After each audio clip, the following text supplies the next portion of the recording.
Tenth class बच्चों का और ट्वेल्थ क्लास के बच्चों का डेट शीट सीबीएसई ने इश्यू कर दिया और अब बच्चों के पास मात्र नवंबर, दिसंबर, जनवरी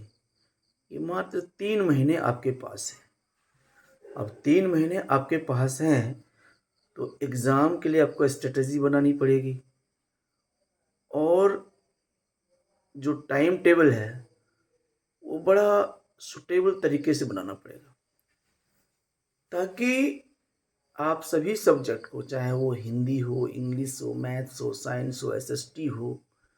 चाहे ट्वेल्थ क्लास के लिए मैं कहूँ केमिस्ट्री हो, फिजिक्स हो, बायोलॉजी हो, मैथ्स हो, फिजिकल एजुकेशन हो, जो भी है सब्जेक्ट, आप कितना देर तक, यानी आपकी सीटिंग कैपेसिटी क्या है,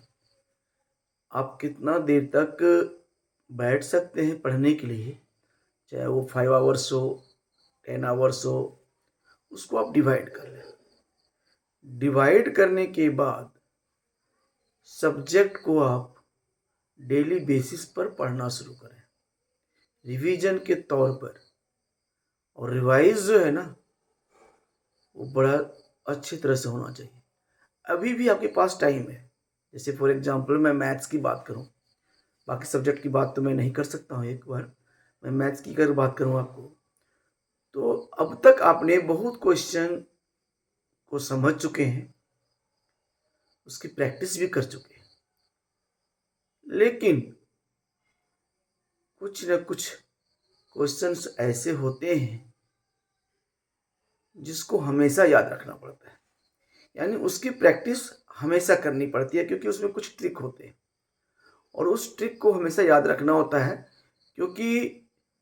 कुछ क्वेश्चंस तो ऐसे होते हैं जो आपको बिल्कुल इजी वे में बन जाता होगा,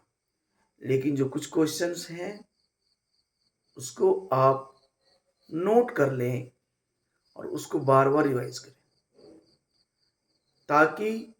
जब भी आप एग्जाम देने जाएं तो जो क्वेश्चंस इजी है, जो आपसे बराबर बन जाता है, आपने इतने एग्जाम दे चुके हैं, आपको पूरा पता चल गया होगा कि भाई हमारा ये क्वेश्चन बड़ा इजी तरीके से बन जाता है। लेकिन कुछ क्वेश्चंस होते हैं जिसमें मैं बार बार उसमें अटक जाता हूँ,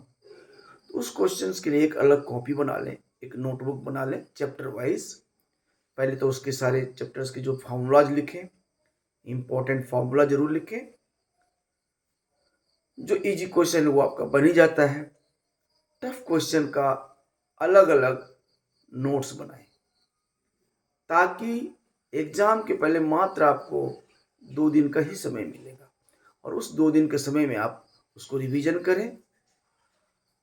इसके बाद आगे और क्या करना है वो मैं आपको नेक्स्ट वीडियो में बताऊंगा।